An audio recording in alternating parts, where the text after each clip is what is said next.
Cerno. Une anti-enquête. Épisode 146.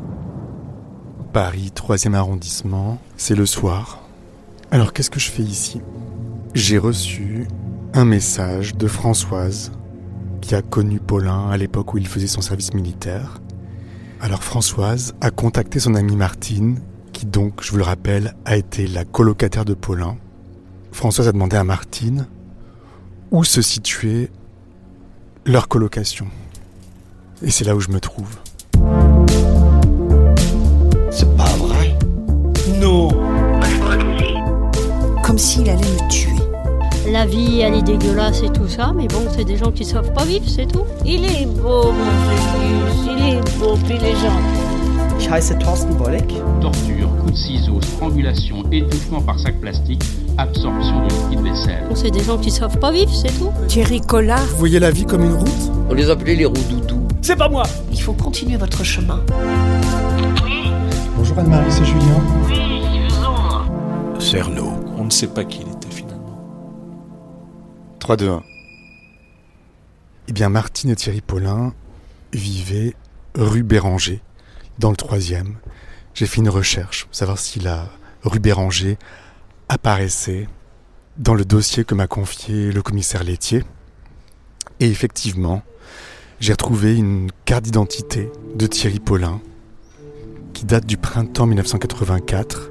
Et son adresse à ce moment-là, c'était 21 rue Béranger.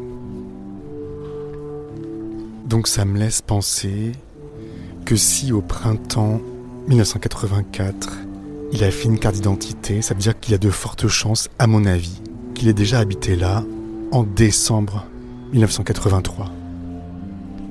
Mais il y a encore quelque chose d'incroyable, c'est que ça fait plusieurs mois que j'ai commencé à faire du yoga. Je prends des cours 2 fois par semaine, j'adore ça. Et depuis le début que je prends ces cours, quand j'entre dans l'immeuble où ils ont lieu, puis dans la salle de yoga, j'arrête pas de me demander qui a vécu avant dans cette salle. J'ai toujours ce vague questionnement en tête que je chasse aussitôt parce que ça n'a pas de sens. Et voilà, et je pense que vous l'avez compris, mes cours de yoga ont lieu au 21 rue Béranger, à l'endroit même où Paulin habitait. Et je me demande s'il reste 1 cm² de ma vie où Paulin n'est pas présent. Et voilà, ce soir, justement, je vais prendre mon cours de yoga et je suis devant le 21 rue Béranger. C'est un très bel immeuble. Et bien sûr, j'ai le code. J'entre. Je passe un Porsche. Je traverse la cour. C'est un immeuble assez grand. Je me demande où il habitait précisément. Et j'ai demandé à Françoise si elle pouvait poser la question à Martine pour savoir où localiser l'appartement, quelle entrée et quel étage. Il est 8h moins 4. Mon cours va commencer dans 4 minutes. Bonsoir. Bonsoir, oui. Bonsoir. Je coupe.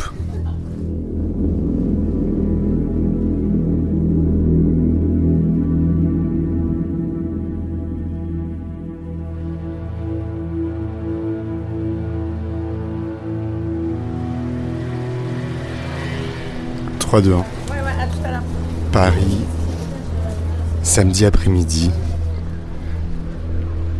Je suis rue des Moines, précisément devant le 52, où vivait Reine de la Mare. Mais je ne m'arrête pas. Je continue jusqu'au bout de la rue, parce que j'ai rendez-vous avec une femme qui se prénomme Annie, qui est apparentée à Reine de la Mare. C'est Colette, la cousine de Reine de la Mare, qui m'avait, le jour où j'étais allé chez elle, donné une carte de visite en me disant que c'était une petite nièce, je crois, de Reine de la Mare et que je pourrais la contacter. Elle m'avait donné aussi l'adresse d'une des filles de Reine de la Mare, rue des Apennins. Mais j'ai vérifié, la fille de Reine de la Mare n'habite plus là. Et comme je n'arrive pas à la localiser, ni son autre fille, Reine de la Mare avait 2 filles, eh bien je me suis résolu à contacter cette Annie, dont le nom et le numéro de téléphone figuraient sur la carte de visite que m'a remis Colette. Donc j'ai appelé Annie. Elle m'a dit qu'effectivement elle était apparentée à Reine de la Mare, qu'elle avait des choses à me raconter. Donc elle a volontiers accepté ma proposition d'interview. Mais comme elle habite en Lorraine, elle a attendu de partir en week-end chez l'un de ses fils, qui habite la banlieue parisienne, pour me rencontrer. Donc là voilà, j'ai rendez-vous avec elle. Et je voudrais qu'elle me parle de la victime, de ce qu'elle sait du meurtre, de la famille, etc., etc. Ce qu'elle m'a dit, lorsque je l'ai eu au téléphone, c'est qu'après le meurtre, la famille avait un peu éclaté, qu'elle n'était plus vraiment en contact avec les filles de Reine de la Mare, mais qu'elle les aimait beaucoup. Et elle m'a dit aussi que mon appel l'incitait à reprendre contact avec cette fille de Reine de la Mare qui s'appelait Madeleine, je crois. Donc Annie vient de m'envoyer un SMS pour me dire qu'elle serait en retard.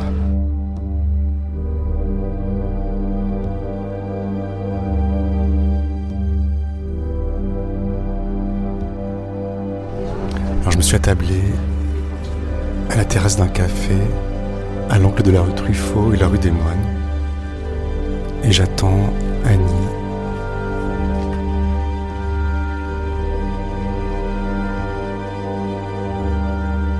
Bonjour, vous êtes Annie ? Julien, enchanté, ça va et vous ? Oui, très bien. Bonjour, vous êtes les fils ? Nicolas, ouais, tout à fait. Nicolas et Guillaume. Bonjour, prenez place. Bon, comment ça va Annie ? Ben, ça va. Vous êtes là pour le week-end ? Non, un petit peu plus. Je suis arrivée jeudi soir. Vous appréciez de venir ? Oui, oui, j'aime la ville, j'aime Paris, donc oui. Je m'ennuie un peu dans ma Lorraine. C'est vrai ? Oui, c'est pas la même chose, hein. Est-ce que vous êtes parisienne ? En fait, je suis normande, je suis née pas loin de Dreux, enfin je suis née à Dreux même. Mais j'aime Paris, j'aime ce qu'on peut y faire, le théâtre, sortir un peu, faire les boutiques. Voilà. Et qu'est-ce qui vous a amené en Lorraine alors ? Mon mari est lorrain, je l'ai connu au mariage de mon frère et de Madeleine. Donc Madeleine, c'était la fille de Reine de la Mare. Oui, tout à fait. Donc elle s'est mariée avec mon frère et j'ai connu mon mari ce jour-là. Et il était de Lorraine, ils étaient militaires tous les deux, mon frère et lui. Voilà. Est-ce que vous voyez où on est ? Oui, on est rue des Moines. Voilà, je ne sais plus quel numéro elle habitait, ma tante. 52. 52 rue des Moines, voilà. Donc c'était votre tante. Oui. Ce qui est compliqué, c'est que vous avez un double rapport de parenté en fait avec Reine de la Mare. Oui, oui, tout à fait. Vous pouvez nous expliquer le lien de parenté ? Alors, mon père est l'aîné de la fratrie. Il a été conçu hors mariage. Et ensuite, sa mère a épousé un monsieur Perchon, qui a reconnu mon père, qui a été d'ailleurs un très bon père pour lui. Et ils ont eu, à la suite de ça, 3 enfants. Reine, Paulette et mon oncle Jacques. Je pense il pleut. Mettez-vous à côté de moi. Donc si vous êtes la nièce de Reine de la Mare, ça veut dire que vous l'avez très bien connue. Ah oui, bien sûr. Alors, je me souviens pas trop d'elle quand j'étais petite. Je pense que c'était le fait qu'elle habitait Paris et mes parents plus la campagne et tout ça. Mais je la voyais de temps à autre avant le mariage de mon frère. Et puis je l'ai beaucoup vue après le mariage de mon frère.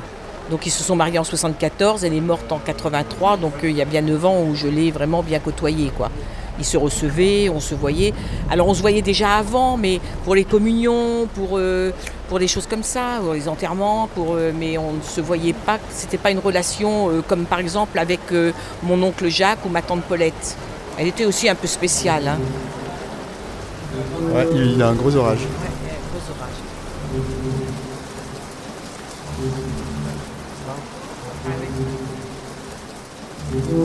Oui, Elle était spéciale. oui, elle était spéciale. Qu'est-ce que ça veut dire ? Elle avait un caractère pas très sympathique. Reine. Moi, parfois j'en avais peur. J'étais petite.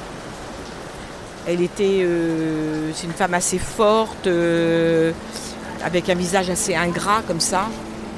Moi, je me souviens qu'elle me faisait peur et après, je l'ai bien connue, j'en avais évidemment plus peur, mais je ne la trouvais pas très aimable. Voilà. Elle était spéciale. En fait, je me dis que maintenant, je pense qu'elle devait être atteinte d'un problème de thyroïde qu'elle n'avait jamais fait soigner. Elle faisait dans les 160 kilos, 180 peut-être. Ouais, elle est vraiment très forte. Et donc elle avait des crises de colère.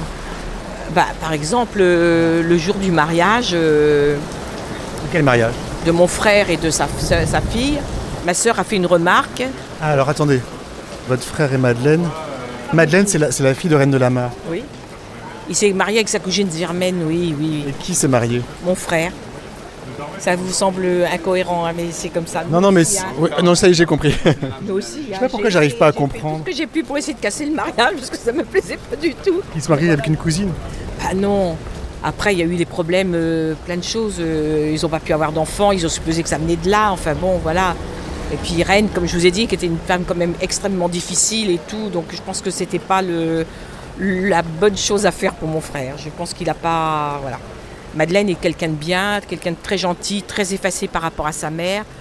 Ils sont tombés amoureux? Oui, peut-être. Elle, certainement, oui, je pense. Et donc vous disiez, donc vous alliez donner un exemple du... Quand Jean-Pierre s'est marié, ma sœur aînée a fait une remarque à ma tante. Ma tante s'est levée et ping, elle lui a foutu une baffe. C'est ma sœur aînée. C'est votre sœur aînée. C'était sa nièce aussi d'ailleurs. Et elle a giflé sa nièce. Oui, tout à fait. C'était Reine. Mais alors, ça veut dire que vous n'aimiez pas beaucoup Reine? Oh, elle m'était indifférente. Voilà, je ne peux pas dire que je l'aimais ou je ne l'aimais pas. Pour moi, elle m'était indifférente. Elle m'était indifférente parce que j'ai quand même pas... ça m'a quand même choqué ce qui lui est arrivé. J'ai quand même été attristée pour ses filles elles-mêmes, de ce qui est arrivé à leur mère. Enfin, c'est pas un truc anodin quand même de trouver leur mère morte. C'est sûr. Catastrophique. Donc voilà. Mais alors justement, moi je ne sais pas grand-chose du crime, parce que je ne sais pas exactement comment ça s'est passé. Qu'est-ce que vous savez? Comment ça s'est passé, je ne sais pas. Non, mais qu'est-ce que vous savez? Parce que vous avez l'air de dire que c'est une des filles qui a découvert le corps de la mère. Enfin, je ne sais pas si c'est une des filles. Je ne sais pas, je suppose. Ouais. Elle a été étranglée, étouffée. Ce que je sais, c'est qu'apparemment, elle attendait quelqu'un, puisque dans le frigidaire, ils ont retrouvé des repas pour 2 personnes, achetés chez un traiteur. Donc ça veut dire qu'elle a ouvert sa porte, la porte n'a pas été fracturée. Oui, la serveuse arrive pour commander. Un café, moi, s'il vous plaît. Un seul? La pluie s'est arrêtée. Oui. Un café, un perrier. Donc elle attendait quelqu'un. En fait, d'après ce que moi j'ai su de l'enquête, elle attendait quelqu'un puisque elle vivait seule. Quand vous achetez quelque chose pour 2 personnes, de l'entrée au repas, le dessert, c'est que vous attendiez quelqu'un, non? Voilà. Ce que je sais encore en plus de l'affaire, c'est que apparemment elle était restée amie avec quelqu'un qu'elle avait connu dans son enfance ou quand elle travaillait, ça je ne sais pas, qui était maqué avec le plus grand truand du Havre. Alors il paraît qu'on a retrouvé, alors je n'ai pas eu l'information moi directement, je ne sais plus que mes parents, je crois qu'ils l'ont su, qu'elle se rendait régulièrement en bus dans un squat du côté de Saint-Ouen ou Aubervilliers. En fait, c'est pas compliqué, les gens ils la connaissaient depuis des années dans l'immeuble. D'accord ? Elle était là depuis très longtemps. Depuis qu'elle était mariée avec Pierre Delamarre, puisque je crois que c'était l'appartement de leurs parents. Il venait d'une famille plus aisée que celle de Reine. Je me suis toujours posé la question, qu'est-ce qu'il avait trouvé à Reine ? J'ai l'impression que Reine, elle a fait un riche mariage d'amour. Elle a vu l'appartement, le machin. Il était fils unique, ils avaient l'appartement, le beau-père avait une bonne pension. C'était une façon de s'élever, en fait, de se marier pour elle ? Je pense, de sa condition. Et donc, quand elle prenait le bus rue des Moines, les gens, ils disaient, on la voyait souvent prendre le bus, partir. Alors du coup, ils ont interrogé un peu les chauffeurs. Et il y en a un qui se souvient, c'est pas la femme qui passait partout, toute simple, lambda, non. Donc le chauffeur, il pouvait que s'en rappeler, c'est pas possible.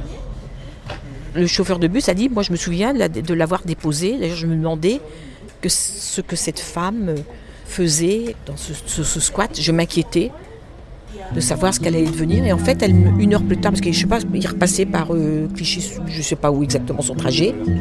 Voilà, il revenait et il la reprenait de l'autre côté du trottoir où elle revenait. C'est bizarre. Bah.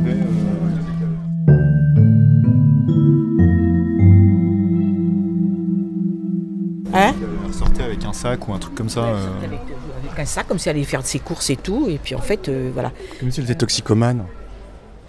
Ah ben moi je dirais plutôt qu'elle livrait quelque chose. Ah ouais. Je veux dire, elle n'était pas cultivée, Reine. Elle n'était pas cultivée, c'est quelqu'un de...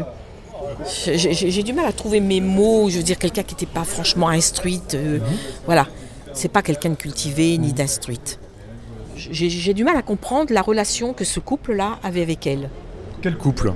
Ben le truand là avec et sa femme ou sa compagne, je ne sais plus si c'était marié avec. Vous voudriez dire qu'en fait, comme elle connaissait ce truand, probablement elle livrait de la drogue. J'ai pas lu le compte rendu de la police, mais je sais qu'ils ont fait des recherches. Il y avait de l'argent qui partait de son compte et qui allait sur le compte de sa fille aînée, donc Suzette.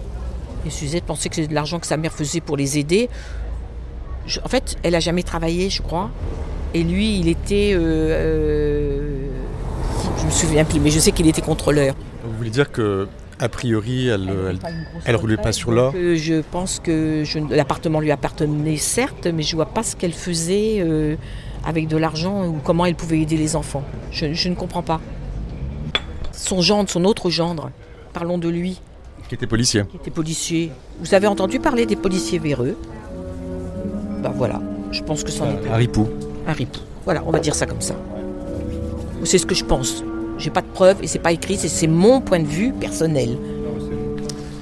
D'accord. Alors je m'attendais pas du tout. Au niveau familial, nous, c'est tous les éléments qu'on a un peu recueillis. D'accord.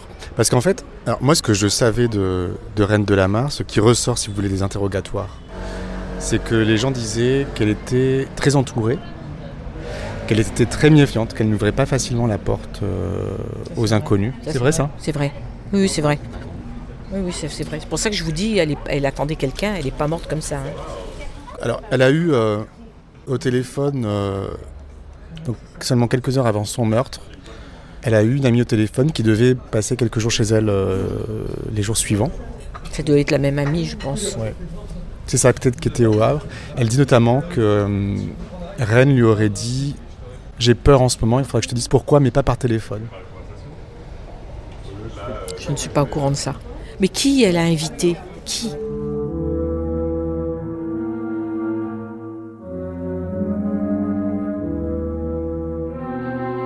Elle dit aussi, je crois que c'est cette même dame qui dit que Reine de la Mare avait l'intention de refaire sa vie. Donc de rencontrer un homme. Ouais, mais après, ça pose la question de... Là, comme ça, le souvenir que j'ai, les images que j'ai dans la tête, c'est une femme de 160 kilos, ou je sais, 180 kilos, qui vit célibataire, comme disait maman, sans avoir trop de... qui vit plus ou moins seule, voilà, c'est pas... Ça, comment dire ? Ça colle pas avec l'image d'une femme qui est prête à refaire sa vie avec quelqu'un qu'elle aurait pu rencontrer, surtout quelqu'un de méfiant ou quoi que ce soit. Donc, j'ai un peu de mal à croire à cette explication-là, pour moi.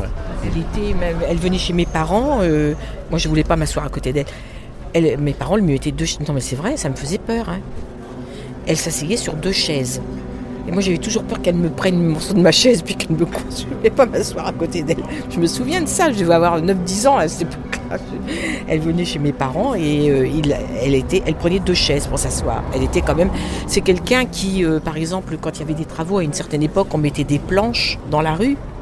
Ben, un jour elle est tombée, elle a marché sur les planches, la planche elle a cédé, enfin obèse, elle était obèse. Oui.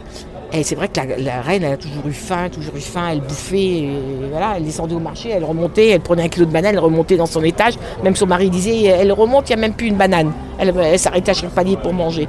Et puis un visage très ingrat, parce que elle se laissait un peu aller, avec un visage, de ce que je me souviens, elle était toujours coiffée avec des cheveux qu'elle attachait comme ça derrière. un visage qui tombait comme ça. Je sais pas, je ne l'imagine pas refaire sa vie. Pas du tout.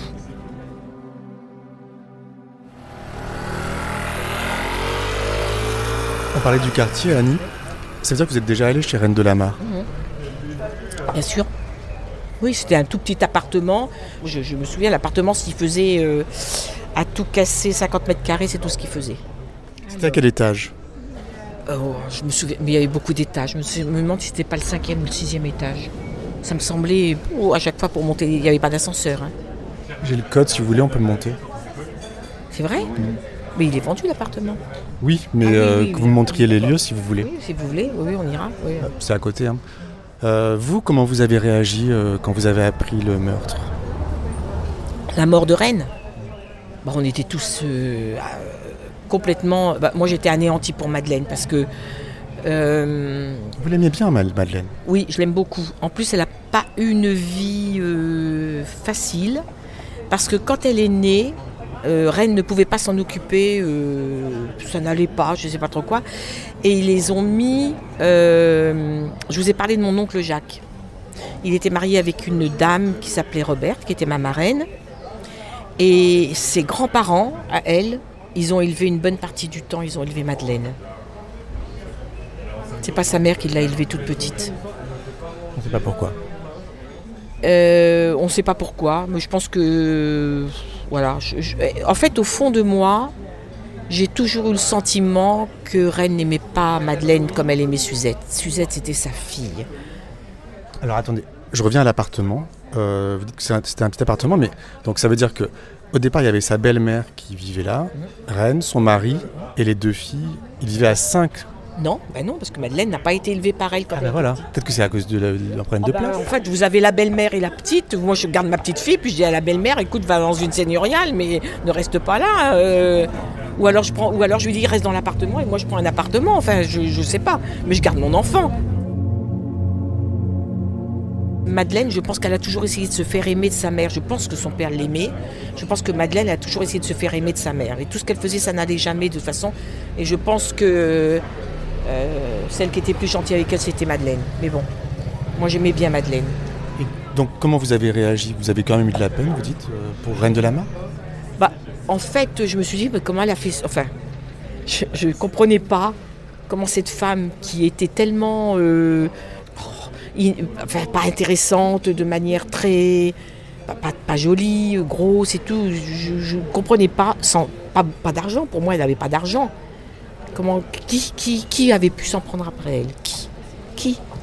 Mais expliquez-moi qui. Je comprends pas. Ça vous a fait de la peine, non? Honnêtement, je me souviens pas d'avoir eu du chagrin. Je m'en suis pas foutue, je vous dis, à cause de Madeleine. Mais voilà, c'était une histoire sordide, un fait divers quelconque que j'entends à la télé. C'est sordide? Ah oui, c'est sordide.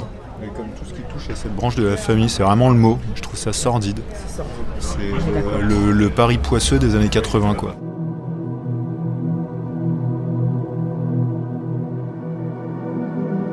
Bref, en fait, ça, plus le fait qu'elle me faisait peur, j'ai jamais eu d'atome crochu avec elle. Voilà. Ça lui a fait ni chaud ni froid aussi, à mon avis. À votre grand-père? Ça l'a choqué. Ouais, oui. Parce que mon grand-père m'a dit qu'elle avait été étranglée avec les cordelettes d'une embrasse de rideau. Enfin, c'est ce que mon grand-père m'a dit. Alors quand il m'a dit ça, il m'a dit comme un poulet. Elle a été étranglée comme un poulet, ma sœur. C'était un personnage. Lui, il était choqué ou pas? Alors, il faudrait demander à ma mère, parce que moi, je me souviens, j'étais pas né à ce moment-là, mais quand il m'en a parlé, Elle a été foutre comme connerie, encore une fois, celle-là. Voilà ce qu'il a dit. Alors, j'aimerais comprendre, parce que, d'après ce que vous dites, donc ce meurtre, c'est un fait divers sordide, un règlement de compte. Est-ce qu'on n'aurait pas essayé de la voler, de profiter de son manque peut-être de mobilité, du fait que ce soit une femme? Elle aurait ouvert la porte à quelqu'un? Ça vous semble impossible? Ah oui. Elle était trop prudente sur ce genre de truc. Moi, je sais pas, je trouve ça louche. Elle n'a pas été tuée parce qu'elle était une femme? Non. C'est pas ce qu'on appellerait un féminicide. Hein? Qu'elle ait subi la violence d'un homme parce qu'elle était une femme, en gros. Ah non, je ne pense pas. non, je ne pense pas. Ah non, pour moi non. Cette histoire, c'est un peu mythique en fait dans la famille, parce que sur toute cette branche de la famille, il n'y a eu que des catastrophes. Alors pourquoi est-ce qu'on s'intéresse aussi à cette histoire ? Parce que moi je pense que ça a un lien avec le suicide de mon oncle. 7 ans après la mort de Rennes, donc là, en gros sa belle-mère se fait zigouiller clairement. Les policiers se sont beaucoup intéressés à mon oncle, qui lui se suicide 7 ans plus tard. Et sachant que mon oncle avait une relation très particulière avec son beau-frère, donc le policier. Le policier qui du coup était là quand sa belle-mère est décédée, en tout cas était là à Paris et je pense était en lien avec les policiers qui ont mené l'enquête. C'était le premier sur les lieux du suicide de mon oncle. Il est venu, il a procédé à des modifications de la scène de suicide. Il a enlevé notamment la bouteille qui avait apparemment servi à ingérer les médicaments. Bref, il y a plein de choses que les policiers qui étaient en charge de l'enquête quand ils sont arrivés n'ont pas trouvé parce qu'il avait déjà tout bazardé. Ça fait 2 morts violentes dans l'entourage proche de cette personne qui avait une réputation assez sulfureuse. Et je pense qu'il fait partie de l'histoire. Voilà, il est policier, réputation sulfureuse, sa belle-mère elle est en lien avec un truand du Havre. Donc là tu parles, quand tu dis le beau-frère de mon oncle, donc c'est le mari de la première fille de Reine de la Mer. Suzette qui s'appelait Édouard Dubarry, qui je crois est décédé, parce qu'ils sont partis vivre à Pau, une histoire comme ça, ou dans le sud, et il est décédé. Ouais.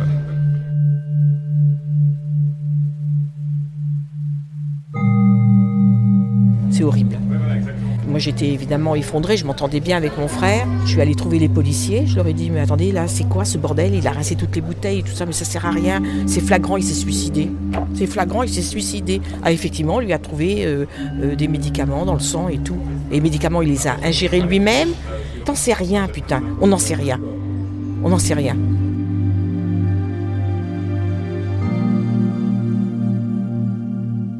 Est-ce que vous pensez que je pourrais rencontrer Madeleine ? Alors je ne sais. Alors moi je sais qu'elle habite rue Lacroix, je ne sais plus quel numéro, mais je retrouverai l'immeuble. À Paris. À Paris, la rue Lacroix, c'est tout près d'ici. Hein. Alors Madeleine, moi si je la revoyais, je la reverrais avec plaisir. Vraiment. Mais là, aller chez elle ? Bon, je sais pas. En fait, elle a changé son numéro de téléphone. Je pense qu'elle a refait sa vie, mais par exemple, c'est quelqu'un qui pense encore à nous, à Jean-Pierre, parce que tous les ans à la Toussaint, il y a une fleur qui est envoyée sur la tombe de mon frère. Je me demande du coup, pour vous Annie, qu'est-ce que ça a produit tout ça pour vous ? Qu'est-ce que ça... Parce que je vous ai vu tout à l'heure un peu en colère, parfois un peu triste. Parce que je me dis que... Alors si mon frère est parti, qu'il a décidé d'en finir, c'était son choix, je lui en veux pas et tout. Si c'est quelqu'un d'autre qui l'a fait, il nous a privés de lui, ça a tué mes parents parce que vraiment ça les a profondément attristés, mais au point où ma mère elle s'en est jamais remise, ça c'est sûr. Ça c'est sûr. La pluie recommence très fort. On sent de la colère, hein, Annie. Oui, parce que je me dis que ça a perturbé tout le monde. Et le suicide, et la mort de Rennes, et le suicide de mon frère. C'est un truc dont on ne saura jamais ce qui s'est passé et qui nous affecte beaucoup. Madeleine, elle était tellement gentille que si tout s'était bien passé, à la mort de mon frère, ça aurait pas dû... Oh là là, alors là, je pense qu'on est en train de mouiller complètement. On va aller à l'intérieur. Je pense, là. Waouh. Ah, on avait fait de rentrer parce que là on aurait pris les grêlons. Hein. Qu'est-ce qui se passe ? C'est impressionnant. C'est une tempête. Le petit chien il a peur. Et est-ce que vous avez pu parler avec les filles de Rennes du meurtre ? Quelles explications elles ont données ? En fait, moi, ça s'est passé dans les années 83, donc c'est encore vu pendant 7 ans. Ils venaient. Donc le meurtre, on en a parlé. Ce que moi, je vous ai dit là, c'est quelque chose qu'ils ont parlé à la maison, Jean-Pierre, Madeleine, même Dubarry et tout. Eux, ils ne savaient pas ce qui s'était passé. En fait, eux, ils disent qu'ils n'ont jamais trouvé le coupable. La police a clôturé le dossier. Ils ont fermé le dossier, même avant les 10 années. Hein. Très vite. Voilà. C'est ça qui m'ennuie un peu, c'est tous ces trucs. C'est embêtant de ne pas savoir quand même. C'est embêtant de ne pas savoir. Ouais, c'est embêtant de ne pas savoir. Et je ne sais pas pour le mort de ma tante et je ne sais pas pour le suicide de mon frère. C'est ennuyeux ça quand même. Rien que pour avoir de l'argent, je pense que Reine, elle aurait été capable de faire n'importe quoi.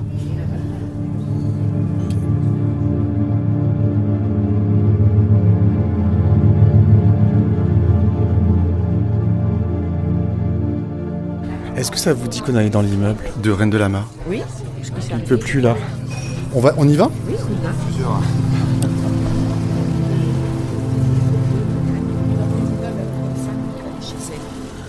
À suivre.